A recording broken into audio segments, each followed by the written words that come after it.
So I think the first step in pencil collecting is just get a few pencils that you can buy at stores and test them out.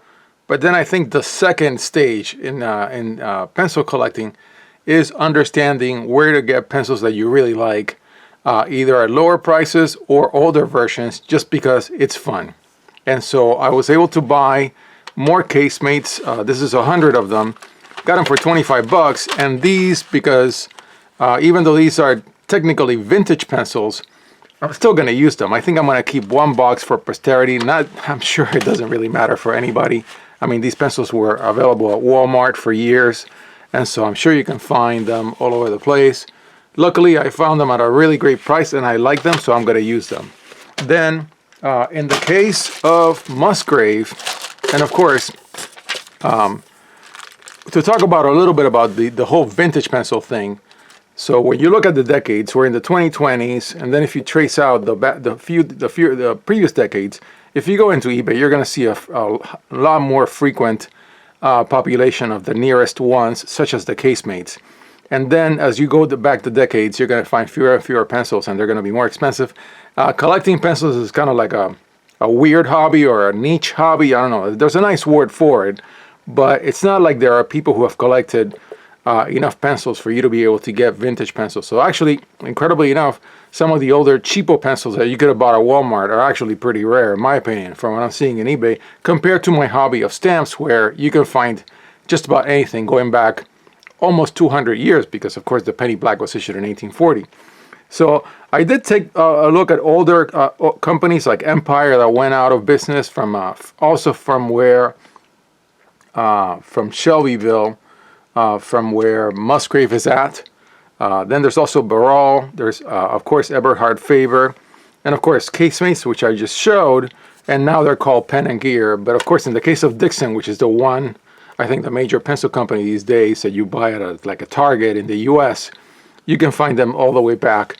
And I am interested in the Dixon Oriole, the ones that I think may or may not be made anymore, with the big writing that I tested in a previous video.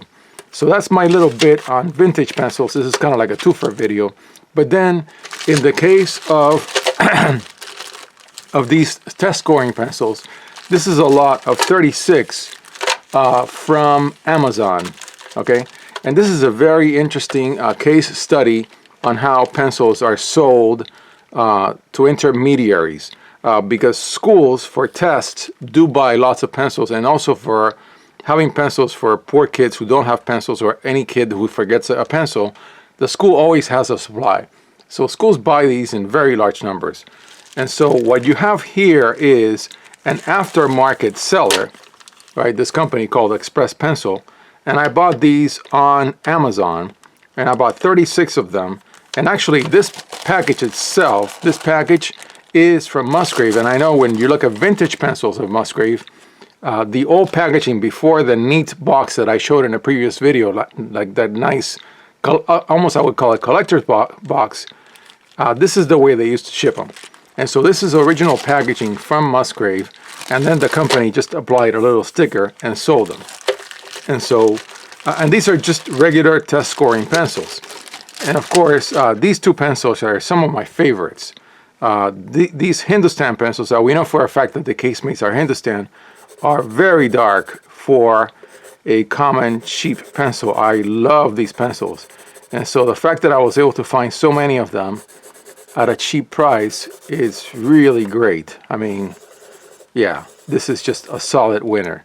And then, of course, test scoring, which I have been going through from the box that I ordered directly from Musgrave, are fantastic. Also dark, soft pencils, very good for an old wrist like mine. And so then I'll close out the video with a little something about the market itself for finding these pencils. Today, because of the e-commerce revolution, this wasn't possible back when I was in, say, high school in the 80s. You couldn't do any of this direct buying. But look at this. These pencils right here, okay? These pencils right here were sold by Musgrave at wholesale to this company, to Express Pencil LLC, right?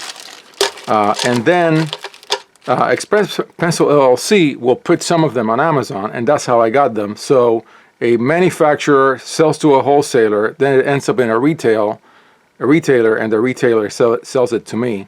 But today, I don't know for a fact if Express Pencil has a website or not, but if they could, and in which case I could just buy them directly from them. Of course, they're smart enough to know not to invest in their own office of people managing sales, so they just offload it on Amazon, and Amazon takes care of it for them, which makes a lot of sense for a lot of wholesalers these days. And so look at this. The retail price of 12 pencils, test scoring directly from Musgrave, and I'm not including shipping, but shipping would add, a little, because it's like $5 for 3 boxes. So it could add like, say, a buck 50 to this. It's $10.25 for a dozen. But I paid $15.95 for 36, which works out to about half the price. Okay, so there you have it, and that's how I got these test scoring pencils. And then, of course, I am going to enjoy my Casemates, and I'll zoom out as well, because then I can leave the camera zoomed out.